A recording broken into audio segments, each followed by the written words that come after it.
Hello ভাই বোনেরা, রবিবারের দুপুরের আজকে খাওয়া দাওয়া বিকেলে। তো খাওয়া দাওয়া দেখতেই পাচ্ছ, ভাত ওই যে হাসছে এরা না, দাঁত বার করতে ওস্তাদ আমার বাড়ির লোকগুলো। ছেলেও দাঁত বার করছে, ছেলের বাবাও দাঁত বার করছে। তো যাই হোক, তো দেখতে পাচ্ছ ভাত তো দিয়ে দিয়েছি, আমারটা এখনো নিইনি। এই যে ইলিশের তেল আজকেও একটু দূরবীন দিয়ে দেখো, অসুবিধা হতে পারে তোমাদের, তা দূরবীনটা ব্যবহার করো, ঠিক আছে? বলবে কোথায় ইলিশ কোথায় ইলিশ করতে দেখতে গেলে তোমাদের দূরবীন লাগবে। তো কিছু করার নেই, আমি খুব ভালো খাই, ওই জন্য একটু হলেও তেল বার করি। আর এই যে নুন তো আছে, শশা আছে, আর এই যে সর্ষে বাটা ইলিশ করেছি।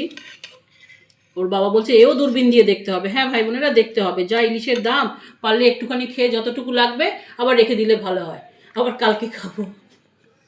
কি করবো, যা দাম। হ্যাঁ হ্যাঁ, বিদ্যাসাগরের চিংড়ি যেমন একটু করে খেয়েছে, মুড়োটা রেখে দিয়েছে ঝোলের মধ্যে চুবিয়ে চুবিয়ে, ওই রকম।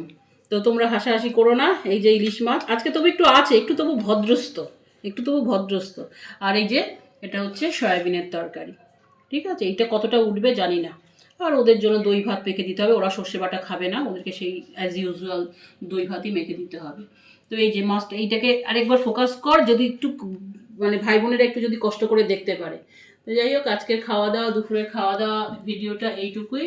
তো তোমরা ভালো থেকো, সাবধানে থেকো, আমার পাশে থেকো। সাবস্ক্রাইবার, আমার সকল সাবস্ক্রাইবারদের আমার অন্তরের থেকে ধন্যবাদ প্লাস ভালোবাসা, আন্তরিক ভালোবাসা। পাশে থেকো, সাবস্ক্রাইব করে আমাকে এগোতে সাহায্য করো। আর অবশ্যই সাবধানে থাকবে, যা যুগের হাওয়া চলছে, অবশ্যই সাবধানে থাকবে, চোখ কান খোলা রাখবে অলওয়েজ। ঠিক আছে, রাখছি। সাবস্ক্রাইব করো, আর পারলে লাইক চিহ্ন দিও। খাওয়া নিয়ে আর কি করবো, একটু হেসো, একটু হাসাহাসি করো, নিম্ন মধ্যবিত্তের এরকমই। রাখলাম।